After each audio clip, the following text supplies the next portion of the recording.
اعوذ باللہ من الشیطان اللعین الرجیم بسم اللہ الرحمن الرحیم وبہ نستعین۔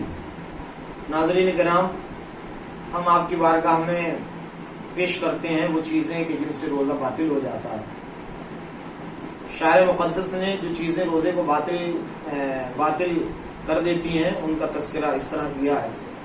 فرماتے ہیں کہ 10 چیزیں ایسی ہیں کہ جو روزے کو توڑ دیتی ہیں، جیسے کھانا روزے کو باطل کر دیتا ہے، کسی چیز کا پینا روزے کو باطل کر دیتا ہے، خواہ کوئی شے کیوں نہ ہو، کوئی بھی چیز اگر کھا پی رہے ہیں تو آپ کا روزہ باطل ہو جاتا ہے۔ جمع کرنے سے حالت روزہ میں روزہ باطل ہو جاتا ہے۔ استمنا کرنے سے یعنی کسی بھی طریقے سے منی نکالنے سے روزہ باطل ہو جاتا ہے۔ خداوند عالم اور انبیاء علیہ السلام اور ائمہ معصومین علیہ السلام کی طرف جان بوجھ کر کسی جھوٹی حدیث یا بات کی نسبت دینے سے روزہ باطل ہو جاتا ہے۔ غبار یا غلیظ چیزوں کا حلق کے اندر لے جانا روزے کو باطل کر دیتا ہے، اگرچہ وہ غبار حلال چیز کا ہی کیوں نہ ہو، جیسے آٹا وغیرہ، یہ حرام چیز کا کیوں نہ ہو، جیسے مٹی وغیرہ۔ پورے سر کا پانی میں ڈبونا، خواہ جسم ڈبونے یا نہ ڈبونے کا ارادہ ہو یا نہ ہو، لیکن اگر آپ نے سر ڈبو دیا ہے تو بغرض آرام تو آپ کا روزہ جو ہے وہ باطل ہو جائے گا۔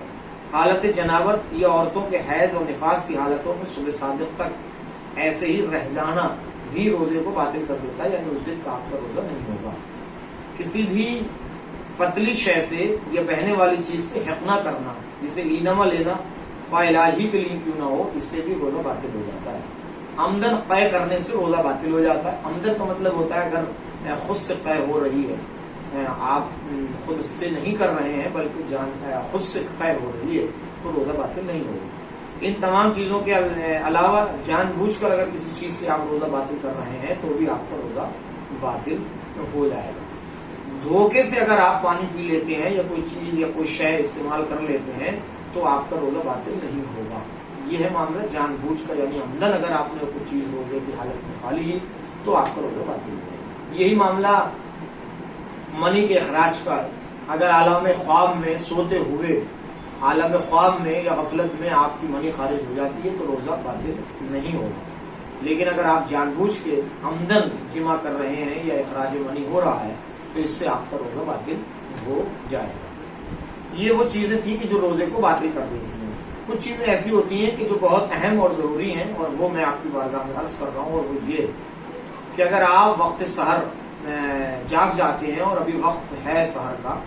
اور آپ مجنب ہیں، اور ایسی صورت میں اگر آپ غسل نہیں کرتے ہیں اور آپ سو جاتے ہیں اور آپ کی آنکھ کھلتی ہے کہ جب سحر کا وقت ختم ہو گیا،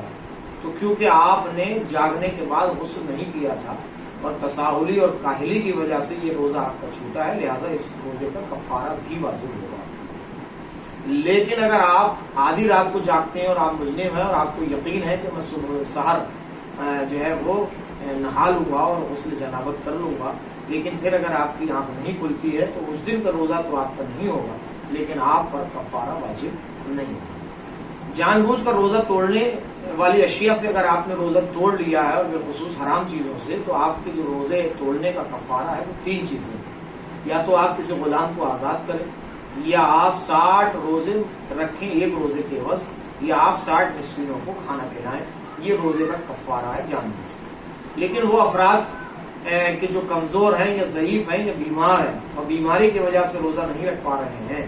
تو ان کے لیے قرآن مجید میں چھوٹ ہے، اور ان کے لیے کہا گیا ہے کہ اگر سال بھر ان کی بیماری چلتی ہے تو وہ سال کا روزہ کے بدلے صرف ایک مطعم یعنی ایک مسکین کو کھانا کھلا دیں، یہ ان کے روزے کا کفارہ کافی ہوگا، انہیں کوئی بھی دوسرا کفارہ دینے کی ضرورت نہیں ہوگی۔ لیکن اگر کوئی ایسا مریض ہے کہ جس کا مرض درمیان میں صحیح ہو جاتا ہے سال کے، تو وہ اپنے روزے کی قضا کر لے گا اور اسے کفارے کی بھی ضرورت محسوس نہیں ہوگی۔ حالت روزہ میں جو تھوک لعاب ہمارے منہ کے اندر آتا ہے، اگر آپ اسے اندر لے جاتے ہیں، اندر کر لیتے ہیں، تو اس سے روزہ باطل نہیں ہوگا، کیونکہ تھوک سے روزہ باطل نہیں ہوتا ہے۔ جیسے بہت سے لوگ ہیں کہ عالم روزہ میں، حالت روزہ میں جن کو بہت زیادہ تھوک آتے ہیں، اگر وہ تھوک کو اندر لے جاتے ہیں تو ان کا روزہ باطل نہیں ہوگا۔ لیکن اگر بلغم کی شکل میں کوئی چیز منہ کے اندر تک آ جاتی ہے اور منہ میں آ جانے کے بعد اسے آپ اندر کی طرف لے جاتے ہیں تو آپ کا روزہ باطل ہو جائے گا اور آپ کو دوبارہ روزہ رکھنا ہوگا، یعنی اس روزے کی قضا کرنا ہوگی۔ لیکن اگر بلغم اندر ہی اندر رہتا ہے